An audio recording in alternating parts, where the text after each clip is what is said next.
സദാശിവസമാരംഭാം ശങ്കരാചാര്യമധ്യമാം അസ്മദാചാര്യപര്യന്താം വന്ദേ ഗുരുപരമ്പരാം. പ്രിയ കുടുംബാംഗങ്ങളെ, ഇന്നത്തെ നമ്മുടെ വിഷയം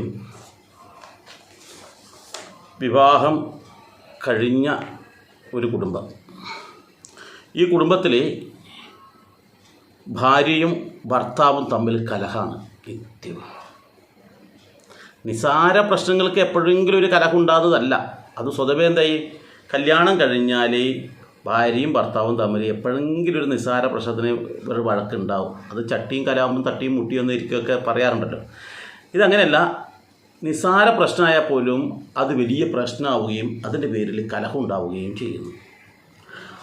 ഇത് അച്ഛനും മക്കളും തമ്മിലുമുണ്ട്, അമ്മയും മക്കളും തമ്മിലുണ്ട്, സഹോദരിയും സഹോദരന്മാരും തമ്മിൽ ഇതുപോലെ സംഘർഷം ഉണ്ടാകുന്നുണ്ട്. എപ്പോഴും പ്രശ്നങ്ങൾ. അപ്പം ഇങ്ങനൊരു പ്രശ്നം വരുമ്പോൾ അത് ആ കുടുംബത്തിൻ്റെ അന്തരീക്ഷം അങ്ങോട്ട് നശിക്കും. ആ സ്വർഗീയമാകേണ്ട ഭവനം നരകതുല്യമായി തീരും. അപ്പോൾ ഏതൊരാളും ചിന്തിക്കും, ഭഗവാനെ എന്നെ എന്തിനാണ് ഈ നരകത്തിൽ കൊണ്ടെന്ന് പാർപ്പിച്ചത് എന്ന് നമ്മൾ ചിന്തിക്കും. ചിലപ്പോൾ പറഞ്ഞു പോകാറുണ്ട്. ആത്മാർത്ഥമായിട്ട് നമ്മൾക്കിതിൽ നിന്ന് രക്ഷപ്പെടണമെന്ന് ആഗ്രഹിക്കുന്നുണ്ടെങ്കിൽ അതിന് കൃത്യമായ വഴികൾ നമ്മുടെ ആചാര്യന്മാർ പറയുന്നുണ്ട്. അത് നമ്മൾ ചെയ്യാൻ തയ്യാറായി കഴിഞ്ഞാൽ 100% ഇതിൽ നിന്ന് നമുക്ക് മുക്തി കിട്ടും. പൊതുവേ ഇത്തരത്തിൽ നമ്മുടെ കുടുംബത്തിലൊരു വിഷയം വരണമെന്നുണ്ടെങ്കിൽ അതിന് കാരണം എന്ന് പറയുന്നത് വെച്ചാൽ ഈ കുടുംബത്തിൽ ആർക്കെങ്കിലും 7.5 ശനിയോ അല്ലെങ്കിൽ ശനിയുടെ അപഹാരം ഉണ്ടാകുന്ന ശനിയുടെ കാലഘട്ടമാണെങ്കിൽ ചിലപ്പോൾ ഇത്തരത്തിൽ കലഹങ്ങളും പ്രശ്നങ്ങളൊക്കെ ഉണ്ടാകും. എല്ലാവരും തമ്മിൽ ശനിയുടെ ഇത് വന്നു കഴിഞ്ഞാൽ 7.5 ശനിയാണെങ്കിലും ഉണ്ടാകും. അപ്പോൾ ആ ഒരു ദശാകാലത്ത് ഇങ്ങനെ പ്രശ്നം ഉണ്ടാകുമ്പോൾ തന്നെ നമുക്കതിന് പരിഹാരം കാണാം എന്നർത്ഥം. ഇനി അതല്ല എങ്കിൽ ഈ കുജൻ്റെ അനിഷ്ടഫലങ്ങൾ കൊണ്ടും ഇത്തരത്തിൽ സംഭവിക്കാം. അപ്പോൾ ഇങ്ങനെ ഒരു കാര്യങ്ങൾ നമ്മൾ വന്നു കഴിഞ്ഞാൽ കുജൻ്റെ അനിഷ്ട ഇത് കൊണ്ടറ്റം ഇങ്ങനെ ഒരു ദോഷം വന്നിരിക്കട്ടെ, അപ്പോൾ തന്നെ ഇപ്പോൾ എനിക്കായാലും മറ്റുള്ളവർക്കായാലും അവിടെ ഉണ്ടാകുന്ന വിഷയം എന്താണെന്ന് വെച്ചാൽ ചിലപ്പോൾ മദ്യപാനം വല്ലാതെ കണ്ട് ആ കുടുംബത്തിലേക്ക് എത്തും. അയ്യോ, ഭർത്താവ് പണ്ടൊന്നും കുടിക്കാറില്ല, ഇപ്പോഴതാ കൊടിയനായിട്ടാണുള്ളത്, വീട്ടിലൊരു സ്വസ്ഥതയില്ല എന്ന് പറയും. അല്ലെങ്കിൽ ലഹരിക്കടിപ്പെട്ടു പോകും. മക്കൾ, ചെറുപ്പക്കാരായ ആൾക്കാർ ലഹരിക്കടിപ്പെട്ടു പോകുന്നു. ഇനി ഇതുമല്ല, എന്താവും, ചിലപ്പോൾ രോഗദുരിതങ്ങൾ ഉണ്ടാകാം. ഇനിയോ ഞാൻ നേരത്തെ പറഞ്ഞ പോലെ ചെറിയ ചെറിയ പ്രശ്നങ്ങളുടെ പേരിൽ കലഹങ്ങൾ. ഇത് ഈ കുജൻ്റെ അല്ലെങ്കിൽ ശനിയുടെ ഒക്കെ ആ സമയത്ത് ഉണ്ടാകുന്ന ഒരു വിഷയമാണ്. കുജൻ്റെ അനിഷ്ട കാലത്ത് വളരെയേറെ ദോഷമായിട്ട് ഇതുണ്ടാവാറുണ്ട്. അപ്പോൾ ഇതിന് നമ്മൾക്ക് പരിഹാരം വേണം എന്ന് ചിന്തിക്കുമ്പോൾ ചിലപ്പോൾ ഈ ഒരു വിഷയമേ ആയിരിക്കില്ല. ജ്യോത്സ്യരത്ത് പോകുമ്പോൾ ചിലപ്പം ചില നല്ല ജ്യോത്സ്യന്മാരങ്ങ് പറയും, അയ്യോ അങ്ങനെ ഇപ്പോൾ നിങ്ങൾക്ക് കുജൻ്റെ പ്രശ്നങ്ങളൊന്നുമില്ല, ശനിയുടെ വിഷമമൊന്നുമില്ല, ഇത് വേറെ എന്തോ കാര്യമാണെന്ന് പറയും. അത് പിന്നെ വാദിക്കുന്നത് എന്താണെന്ന് വെച്ചാൽ ഇതല്ല എങ്കിൽ നമുക്കുണ്ടാകുന്നത് വാസ്തുവിൻ്റെ ദോഷമായിരിക്കും. വാസ്തുവിന് ദോഷമുള്ളിടത്ത് നമ്മൾ പാർത്ത് കഴിഞ്ഞാൽ ഇങ്ങനെ സംഭവിക്കും. ഇതേ സംഭവ വികാസങ്ങൾ ഉണ്ടാവും.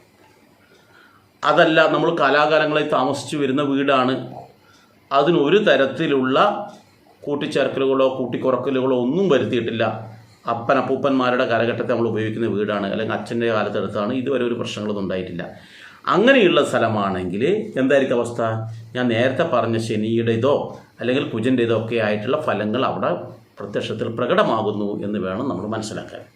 അപ്പോൾ നമ്മുടെ വീട്ടിൽ ഇത്തരത്തിലൊരു വിഷയമുണ്ടെങ്കിൽ ഇതിന് കലഹിറ്റ് ദീർഘകാലമായി പിണങ്ങി നിൽക്കുന്നു, ഭാര്യ പിണങ്ങിപ്പോകുന്നു, ഡൈവേഴ്സിൻ്റെ വക്കിലെത്തുന്നു, ഇങ്ങനെയൊക്കെ നമ്മളുടെ വരുന്നുണ്ടെങ്കിൽ നമ്മൾ ചിന്തിക്കേണ്ടത് ഒന്ന് നമ്മുടെ വാസ്തുവിൻ്റെതാണോ, ആ വാസ്തുവിൻ്റെ സമീപകാലത്ത് ഈ പ്രശ്നം വരുന്നതിനോ അടുപ്പിച്ച് നമ്മൾ ഈ വീട് എടുക്കുകയോ പുതിയ വീട്ടിലേക്ക് താമസം മാറുകയോ അല്ലെങ്കിൽ വീടിന് അല്പം കൂട്ടിച്ചേർക്കലുകളോ കൂട്ടിക്കുറക്കലുകളോ ഒക്കെ വരുത്തിയിട്ടുണ്ടോ എന്നാണ് ഒന്ന് നോക്കേണ്ടത്.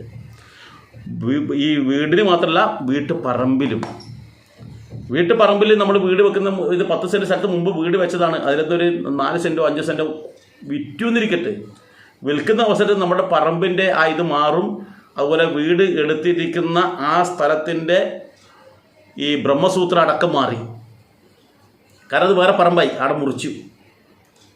അപ്പോൾ ആ തരത്തിൽ ചിലപ്പോൾ വരാം. ഒന്നുകിൽ വീട് സ്ഥലം കാര്യങ്ങളൊക്കെ വാങ്ങുകയും വിൽക്കുകയൊക്കെ ചെയ്യുമ്പോൾ ഇത് നമ്മൾ വളരെ ശ്രദ്ധിക്കുക. അപ്പം ഞാൻ പറഞ്ഞു വരുന്നത് വീടിൻ്റെ ദോഷം മാത്രമല്ല, സ്ഥലത്തിന് ഇതുപോലെ മാറ്റം വരുത്തുകയുണ്ടായി, അല്ലെങ്കിൽ ഏതെങ്കിലും ഒരു ഭാഗത്ത് വലിയ ആഴത്തിൽ നമ്മൾ കുഴിയെടുക്കേണ്ടി വന്നു, ഇതെല്ലാം ഇതിൽ വരും ഈ ഭൂമിയുടെ ഇതിലാകുമ്പോൾ. അപ്പോൾ ആ വീടിൻ്റെ സ്ഥലത്തോ വീടിനോ ഒരു നിർമ്മാണ രീതിയും അല്ലെങ്കിൽ കുറക്കുകയോ കൂട്ടുകയോ ഒന്നും ചെയ്തില്ല എന്നിരിക്കട്ടെ, അങ്ങനെയുള്ള അവസരത്തിലാണ് ഇത്തരത്തിലുള്ള ദുരിതം വരുന്നുണ്ടെങ്കിൽ നമ്മൾ ഉറപ്പിച്ചോളണം എന്താണ്, ഇപ്പോൾ കുജൻ്റെ അനിഷ്ട ഫലങ്ങളുണ്ട് അല്ലെങ്കിൽ ശനിയുടെ ദോഷങ്ങളുണ്ട് എന്ന് നമ്മൾ ഉറപ്പിച്ചോളണം.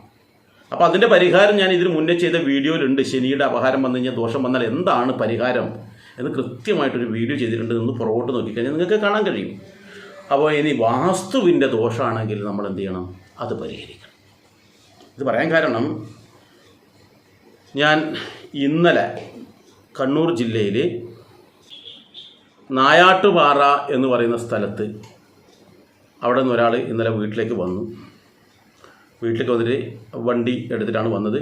അവരുടെ വീട്ടിൻ്റെ വാസ്തു ആദ്യ വിഷയങ്ങളാണ് പറഞ്ഞത്. അവിടെ വെച്ചാൽ ഭാര്യയും ഭർത്താവും തമ്മിൽ കലഹം, അടി, പിടി, ബഹളം, കുഴപ്പം, എത്ര പണം കിട്ടിയാലും കയ്യിൽ വെക്കുന്നത് ഇല്ല, അതെല്ലാം നഷ്ടപ്പെട്ടു പോകുന്നു, എന്ത് കാര്യം ചെയ്താലും അത് പൂർത്തിയാകുന്നില്ല, നല്ല സ്നേഹത്തോട് കഴിഞ്ഞ ഭാര്യ ഭർത്താക്കന്മാരാണ് ഇപ്പോൾ തെറ്റിലാണ്, അച്ഛനമ്മയായിട്ട് തെറ്റിലാണ്, എന്താണെന്ന് കാര്യം അറിയില്ല എന്ന് പറഞ്ഞിട്ടാണ് അവർ എൻ്റെ അടുത്തേക്ക് വന്നത്.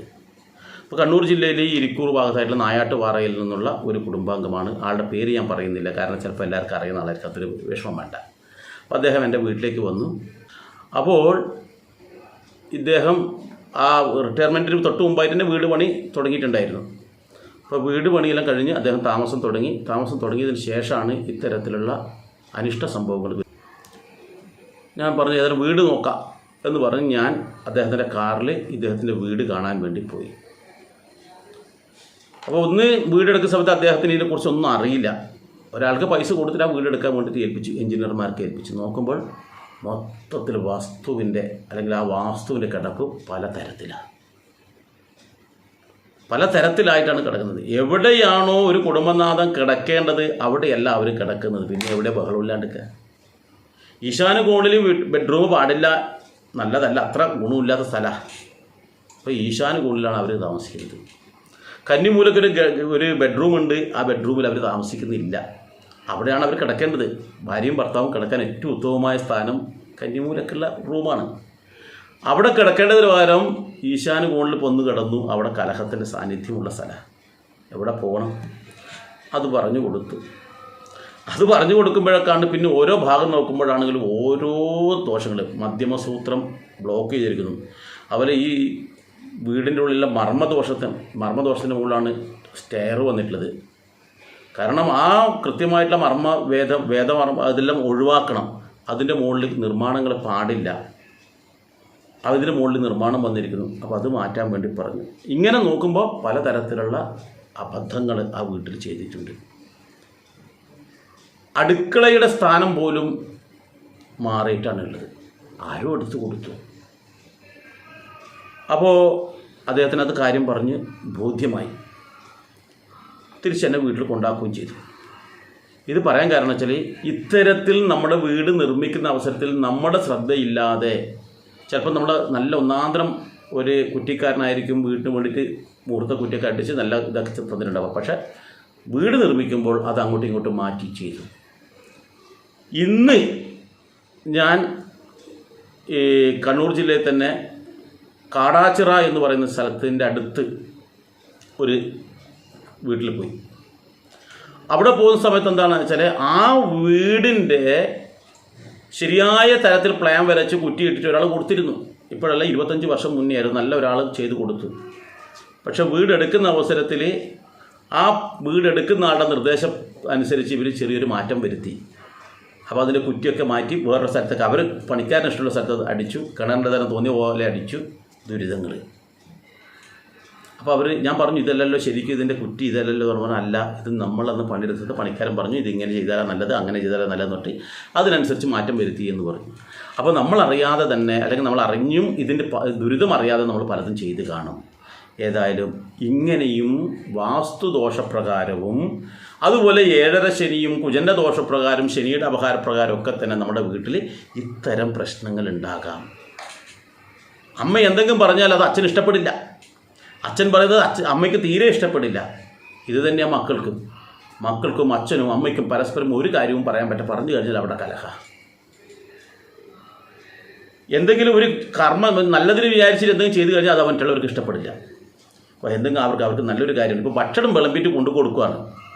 അപ്പോൾ ഭക്ഷണം വിളമ്പിയിട്ട് അവിടെ കൊണ്ടു കൊടുക്കുമ്പോഴാണ് ഭർത്താവ് പറയുക, നീന്നോടാരാ ഇത്ര കൂടുതൽ വിളമ്പാൻ വേണ്ടി പറഞ്ഞത്, എനിക്കിത്ര കഴിക്കാറില്ല എന്ന് നിനക്കറിയില്ലേ. അപ്പോൾ ഭാര്യ സ്ഥിരമായിട്ട് ഞാൻ ഇങ്ങനെയല്ലേ വിളമ്പി തരുന്നത്, സ്ഥിരമായിട്ട് ഇങ്ങനെയാണെങ്കിൽ എനിക്ക് എത്ര ഭക്ഷണം വേണമെന്ന് നീ എന്നോട് ചോദിച്ചോ, തുടങ്ങി കലഹം. അത് കേൾക്കുമ്പോൾ ഭാര്യയ്ക്ക് ദേഷ്യം വരും. ഭാര്യ ചിലപ്പോൾ ആ പ്ലേറ്റും ഭക്ഷണം കൊടുത്ത് അങ്ങനെ തന്നെ അദ്ദേഹത്തിൻ്റെ തലയിൽ കമത്തും. കാരണം വെച്ചാൽ ദേഷ്യം വന്നിട്ട്. അപ്പോൾ ഇത്തരത്തിലുള്ള വരാൻ കാരണം ഇങ്ങനെയൊരു വിഷയമുണ്ട് എന്ന് നമ്മൾ ചിന്തിക്കണം. അപ്പോൾ ഇതിന് പരിഹാരം വേണ്ടേ? നമുക്ക് ഈ പ്രശ്നങ്ങളൊക്കെ ഇഷ്ടംപോലെ ഉണ്ടാവും, പലതരത്തിലുള്ള പ്രശ്നങ്ങളുണ്ടാവും. കുട്ടികൾക്ക് വെളിയിൽ പോയിട്ട് വരുന്ന സമയത്ത് അവർ മാനസികമായി തകർന്നിട്ട് വരും.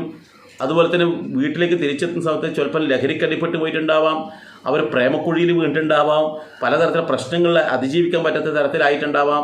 ബിസിനസ് ചെയ്യുന്ന ആൾക്കാർക്ക് ബിസിനസ്സിൽ ദോഷമുണ്ടാവും.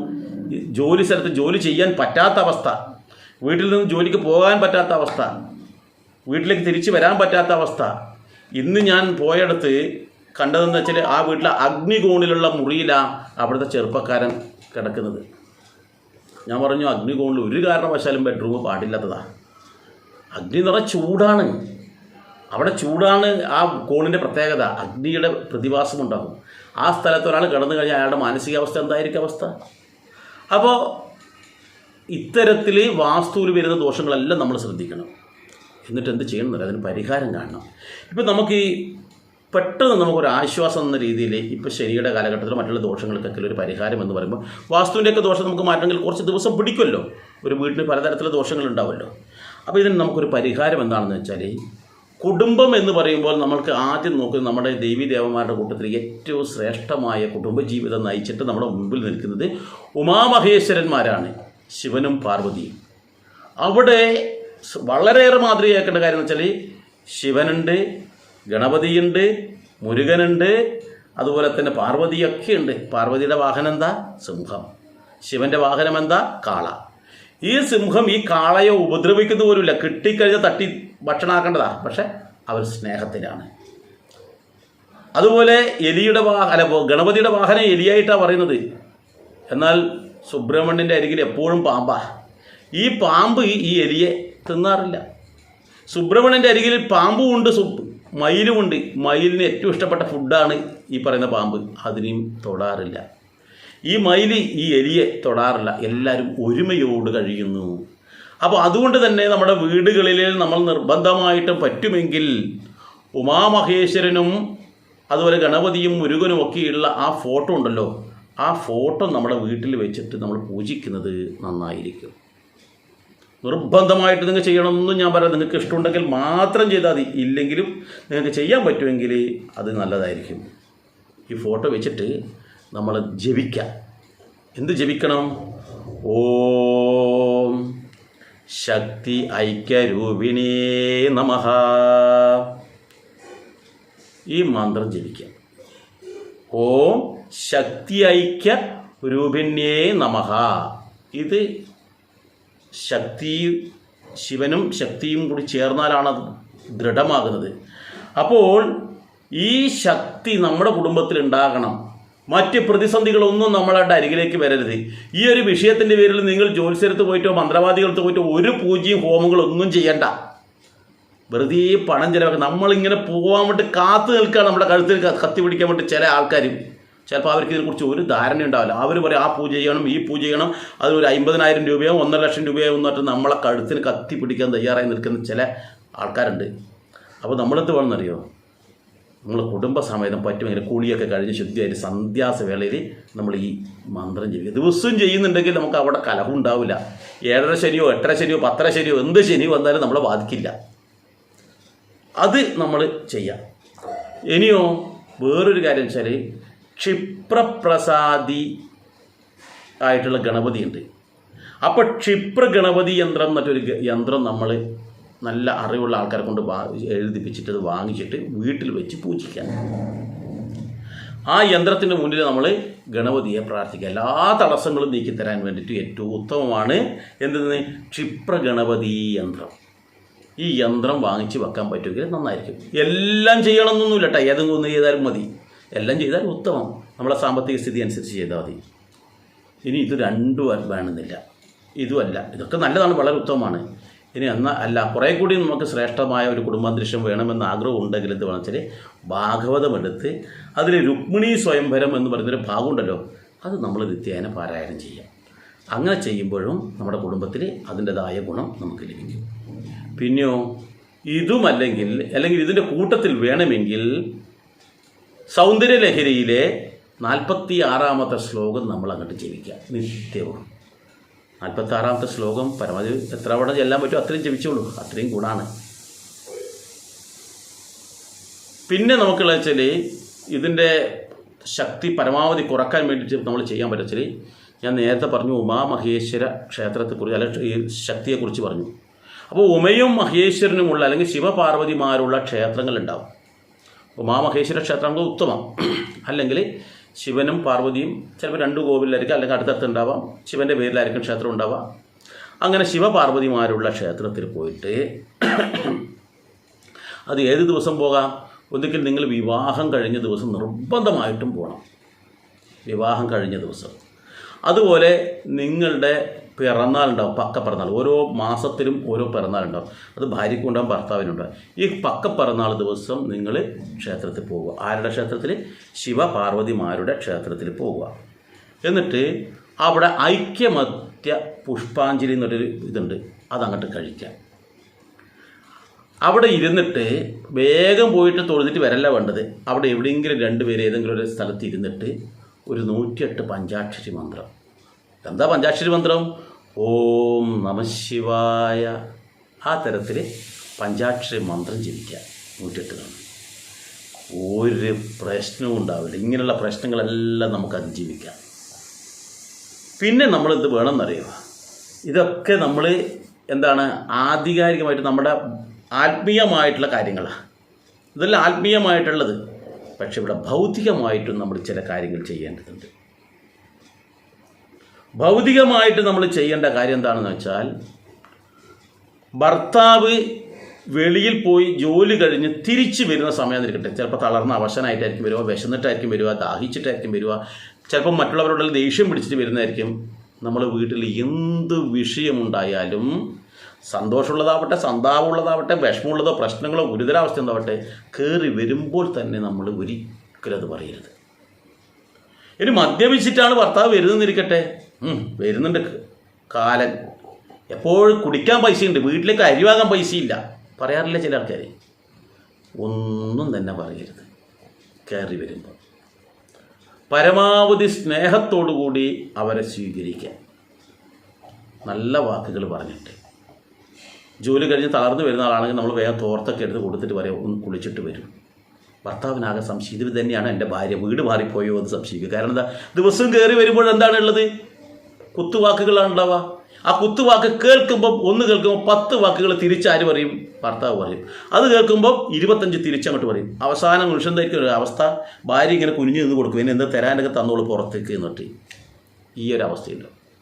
അപ്പോൾ നമ്മൾ ചിന്തിക്കേണ്ടതെന്ന് വെച്ചാൽ, അവരുടെ കയറി വരുന്ന അവസരത്തിൽ നമ്മൾ സ്നേഹത്തോടു കൂടി പറയാം. ചിലപ്പം ഭർത്താവിനെ പറ്റി വളരെ മോശമായിട്ട് എന്തെങ്കിലും നമ്മൾ കേട്ടിട്ടുണ്ടാവാം, കുടിച്ച് കൂത്താടിയിട്ടായിരിക്കും വരുന്നുണ്ടാവുക. അങ്ങനെ വന്നോട്ടെ, വരുന്ന അവസരത്തിലും അവരെ സ്നേഹത്തോട് വെച്ച് അവരെ കുളിക്കാനുള്ള ഇതൊക്കെ ചെയ്ത് കുളി കഴിഞ്ഞ് ഭക്ഷണം വിളമ്പിക്കൊടുക്കുന്ന സമയത്ത് ഭാര്യയും ഭർത്താവും മക്കളും എല്ലാവരും ഒന്നിച്ചിരുന്ന് ഭക്ഷണം കഴിക്കാനുള്ളൊരു സംവിധാനം ചെയ്യും. പരസ്പര ശണ്ടവിടാണ്, എന്തൊക്കെയോ മനസ്സിലുണ്ടാവും, പക്ഷെ അതൊന്നും അന്നേരം വെളിപ്പെടുത്താൻ പാടില്ല, അവിടെ പറയാൻ പാടില്ല, അവതരിപ്പിക്കാൻ പാടില്ല. ഇതെല്ലാം കഴിഞ്ഞ് നല്ല സൗഹൃദമായ അന്തരീക്ഷത്തിൽ ബെഡ്റൂമിലെത്തിയിട്ട് മാത്രം കാര്യങ്ങൾ പറയുക. ഇനി അതല്ല, കുടുംബത്തിലെല്ലാവരും കൂടി അറിയേണ്ട കാര്യങ്ങളാണ്, നല്ല വാക്കുകളാണ്, നല്ല സന്തോഷമുള്ള കാര്യമാണെങ്കിൽ ഈ ഭക്ഷണം കഴിക്കാൻ വേണ്ടി ഇരിക്കുന്നില്ല എല്ലാവരും കൂടി, ആ അവസരത്തിൽ എല്ലാവരും ഒന്നിച്ചിരിക്കുന്നു. ഭക്ഷണം കഴിക്കാൻ അല്ലെങ്കിൽ പോലും ഒന്നിച്ചെല്ലാവരും ഇരിക്കുന്ന അവസരത്തിൽ ആ സന്തോഷമുള്ള വാക്കുകൾ അവിടെ അവതരിപ്പിക്കുക. ഇനി വിഷമമുള്ളതാണ്, അത് പ്രശ്നമുള്ളതാണ്, വളരെ ഗുരുതരാവസ്ഥയാണെങ്കിൽ ബെഡ്റൂമിലെത്തിയിട്ട് അല്ല എനിക്കൊരു കാര്യം പറയാനുണ്ടായിന്, നിങ്ങൾക്ക് ദേഷ്യം വരുവാ, നീ പറഞ്ഞോ എന്താണ് ദേഷ്യം? കാരണം എന്താ, ശരീരം മുഴുവൻ കുളിച്ച് ശരീരം തണുത്ത് ആ ശാന്തമായിരിക്കുന്ന മനസ്സിലേക്ക് വേണം നമ്മൾ കാര്യങ്ങൾ പറഞ്ഞു കൊടുക്കാൻ വേണ്ടിയിട്ട്. നമ്മൾ കയറി വരുമ്പം തന്നെ നമ്മൾ അതും ഇതും പറയുന്ന അവസരത്തിൽ അറിഞ്ഞിട്ടില്ലേ നിങ്ങളുടെ മകൻ എന്താ ചെയ്തെന്നറിയോ, അല്ലെങ്കിൽ നിങ്ങളുടെ മകൾ എന്ത് ചെയ്യുന്നറിയോ, നിങ്ങളെക്കുറിച്ചല്ലേ മറ്റേ ആൾ അത് പറഞ്ഞത് ഇത് പറഞ്ഞത്, നിങ്ങൾ എന്താണ് വിചാരിച്ചത്, നിങ്ങൾക്കൊരു കുടുംബമുണ്ടെന്ന് ചിന്തയുണ്ടോ, ഇതൊന്നും നമ്മളിപ്പോൾ പറഞ്ഞു. അത് അവിടെ വെച്ചിട്ട് സൗഹൃദമായിട്ട് ആ വിഷയം അവതരിപ്പിക്കുക. ഇങ്ങനെ അവതരിപ്പിക്കുന്ന അവസരത്തിൽ അദ്ദേഹം സൗഹാർദ്ദപൂർവ്വം അത് കേൾക്കുകയും അത് എൻ്റെ അടുത്തൊരു തെറ്റ് പറ്റിപ്പോയി, നീ ക്ഷമിക്കുക, ഇനി ഇത് ആവർത്തിക്കില്ല എന്ന് പറയുന്ന തരത്തിൽ ആ ഭർത്താവിന് ചെയ്യാൻ കഴിയും, അല്ലെങ്കിൽ അങ്ങനെ കൊണ്ടുവരണം. ഒരു കുടുംബത്തിന് നേരായ വഴിക്ക് നയിക്കാൻ സ്ത്രീകൾക്കുള്ള മഹത്വം പുരുഷന്മാർക്കില്ല. കുടുംബത്തിനെന്നല്ല ലോകത്തിനെ മുഴുവൻ തന്നെ നയിക്കാൻ ഒരു സ്ത്രീ വിചാരിച്ചാൽ കഴിയും. കാരണം അങ്ങനെയുള്ള സ്ത്രീകൾ ക്ഷമയാണ്. സ്ത്രീയെ ഭൂമിയോടാണ് ഉപമിക്കുന്നത് എന്ന് വെച്ചാൽ അത്രയും ക്ഷമയുള്ളവളാണ് അവൾ. സ്ത്രീയെ ദേവിയായിട്ടാണ് സങ്കല്പിക്കുന്നത്, അമ്മയായിട്ടാണ് സങ്കല്പിക്കുന്നത്, മാതാവായിട്ട് എല്ലാം നമ്മൾ പറയുന്നുണ്ടല്ലേ, എല്ലാത്തിനും ഗംഗാമാതാവ്, ഗോമാതാവ്, അതുപോലെ ഭാരതമാതാവ് എല്ലാം അമ്മയായിട്ടാണ് സങ്കല്പിക്കുന്നത്. കാരണം എന്താ വെച്ചാൽ അറിയാം, അമ്മയോളം പവിത്രമായിട്ട് വേറൊന്നുമില്ല. അപ്പോൾ ഈ സ്ത്രീ വിചാരിച്ചു കഴിഞ്ഞാൽ വീട് നരകമാക്കാം, സ്വർഗമാക്കാം. എന്തൊക്കെ പ്രശ്നമുണ്ടായാലും അതിനെയൊക്കെ തന്നെ നമുക്ക് അതിജീവിക്കാൻ കഴിയും. അപ്പോൾ സ്ത്രീകളത് ചെയ്യാം, പുരുഷന്മാരും വേണം. സ്ത്രീകളാണ് ഇത്തരത്തിൽ പറയുന്നിരിക്കട്ടെ, നമ്മൾ പരമാവധി പ്രതികരിക്കാതിരിക്കുക, ഒന്നും പറയാതിരിക്കുക. നമ്മൾ സാധാരണഗതിയിൽ അത് കേൾക്കാത്ത ഭാവത്ത് പോവുക. കുളിയൊക്കെ കഴിഞ്ഞ് സൗഹൃദത്തിലായ ശേഷം ചോദിക്കുക, നിൻ്റെ ദേഷ്യം തീർന്നോ, അല്ലെങ്കിൽ നിനക്ക് എന്തെങ്കിലും പറയാനുണ്ടെങ്കിൽ നമ്മൾ മാത്രം കേൾക്കത്തക്ക രീതിയിൽ നീ എന്തെങ്കിലും പറയൂ, കുട്ടികളെ കൊണ്ട് അറിയിക്കേണ്ട, നീ എന്താ വെച്ചാൽ പറയൂ എന്ന് പറഞ്ഞിട്ട് അവളുടെ അവൾക്കും ആ അവസരത്തിൽ നമ്മളെ കണ്ടു കുറേ നേരം കഴിയുമ്പോൾ അവളുടെ മനസ്സും മാനസികമായിട്ട് അല്പം തണുക്കും. ഈ തണുക്കുന്ന അവസരത്തിൽ സൗഹൃദ സംഭാഷണം നടത്താം. കണ്ട ഉടനെ രണ്ടാൾ കീരിയും പാമ്പിനെ പോലെ ചെയ്യരുത് എന്നർത്ഥം. രണ്ടാമതൊരു കാര്യം ചിന്തിക്കേണ്ട വെച്ചാൽ, ഞാൻ കാരണം ഒരു കാരണവശാലും എൻ്റെ കുടുംബത്തിൽ ഒരു തരത്തിലുള്ള പ്രശ്നവും ഉണ്ടാകില്ല എന്ന് ഓരോ ആൾക്കാരും ചിന്തിക്കണം. ഞാൻ കാരണം എന്ന് പറഞ്ഞാൽ ഞാൻ മദ്യപിച്ചിട്ടാവട്ടെ, ഞാൻ പുകവലിച്ചിട്ടാവട്ടെ, ലഹരി ഉപയോഗിച്ചിട്ടാവട്ടെ, പരസ്ത്രീ ബന്ധത്തിൽ ഏർപ്പെട്ടിട്ടാവട്ടെ, പരപുരുഷനെ ചിന്തിച്ചിട്ടാവട്ടെ, മറ്റ് കുടുംബത്തിന് നിരക്കാത്ത ഒരു കാര്യങ്ങളും ഞാൻ കാരണമുണ്ടാകില്ല എന്നുള്ളൊരു ചിന്ത നമുക്കുണ്ടായാൽ നമ്മുടെ കുടുംബത്തിൽ ഒരു പ്രശ്നം ഉണ്ടാവില്ല. അപ്പോൾ ഇത്തരത്തിലുള്ള എന്തെങ്കിലും വിഷയം വന്നു പോയാൽ നമ്മൾ ഇത്തരത്തിൽ അതിനെ അതിജീവിക്കാൻ നമുക്ക് കഴിയണം. നമ്മളൊക്കെ സനാതന ധർമ്മത്തിൽ ജനിച്ച ആൾക്കാരാണ്, ഹിന്ദുക്കളായി ജനിച്ചവരാണ്. നമ്മളൊക്കെ ആരാ? ശ്രീകൃഷ്ണൻ്റെയും ശ്രീരാമൻ്റെയും പരമ്പരയിൽ ജനിച്ചവരാണ്. നമ്മൾ തമ്മിലടിക്കേണ്ടവരല്ല. നമുക്ക് എന്ത് പ്രശ്നം ഉണ്ടെങ്കിലും അതിജീവിക്കാനുള്ള കരുത്ത് നമുക്കുണ്ട്. അത് നമ്മൾക്ക് മാത്രമേ ഉള്ളൂ. കാരണം നമ്മൾ ജനിച്ചത് ഇവരുടെ പരമ്പരയിലാണ്. ഈശ്വരന്മാർ പോലും ജന്മമെടുക്കാൻ ആഗ്രഹിക്കുന്ന ഭാരത ഭൂമിയിലാണ് നമ്മൾ ജനിച്ചിട്ടുള്ളത്. ആ പുണ്യഭൂമിയിൽ ജനിച്ചു കഴിഞ്ഞാൽ, അവിടുത്തെ പുൽക്കൊടിയായിട്ടെങ്കിലും ജനിക്കാൻ കഴിഞ്ഞാൽ ജീവിതം ധന്യമായി എന്നാണ് പല കവികളും പാടുന്നത്. അപ്പോൾ അവിടെ ഏറ്റവും ശ്രേഷ്ഠമായ മനുഷ്യ ജന്മമാണ് നമുക്ക് ലഭിച്ചിട്ടുള്ളത്. അതുകൊണ്ട് തന്നെ ഇതൊക്കെ നമുക്ക് പരിഹരിക്കാൻ പറ്റും, നമ്മൾ വിചാരിക്കണം. നമ്മൾ വിചാരിച്ചു കഴിഞ്ഞാൽ നമ്മുടെ വീട് സ്വർഗമാക്കാം. ഇല്ലെങ്കിൽ വീടും നമ്മൾ പോകുന്നിടം എല്ലാം തന്നെ നരകമായിരിക്കും. അതുകൊണ്ടാണ് ചില ആൾക്കാർ പറയാം, പാപി ചെല്ലുന്നിടം പാതാളമെന്ന്. അതുകൊണ്ട് നമ്മൾ പാപികളല്ല. ചില ആൾക്കാർ, മനുഷ്യ നീ പാപികളാകുന്നു. അല്ല, നമ്മൾ പാപികളല്ല, നമ്മൾ പുണ്യവാന്മാരാണ്, നമ്മൾ ശ്രേഷ്ഠന്മാരാണ്. അപ്പോൾ അതുകൊണ്ട് തന്നെ നമ്മൾ അതിനെ അതിജീവിക്കണം. നമ്മൾ ശ്രേഷ്ഠമായ രീതിയിൽ നമ്മുടെ കുടുംബത്തെ കൊണ്ടുപോകാൻ കഴിയണം. അതിന് സർവേശ്വരൻ നമ്മളെ അനുഗ്രഹിക്കട്ടെ എന്നുകൂടി പറഞ്ഞുകൊണ്ട് ഇതിവിടെ നിർത്തുന്നു. ഇതുപോലുള്ള മറ്റു പല വീഡിയോകളുമായിട്ട് നമുക്ക് അടുത്ത പ്രാവശ്യം വരാം. എല്ലാവർക്കും നന്ദി, നമസ്കാരം.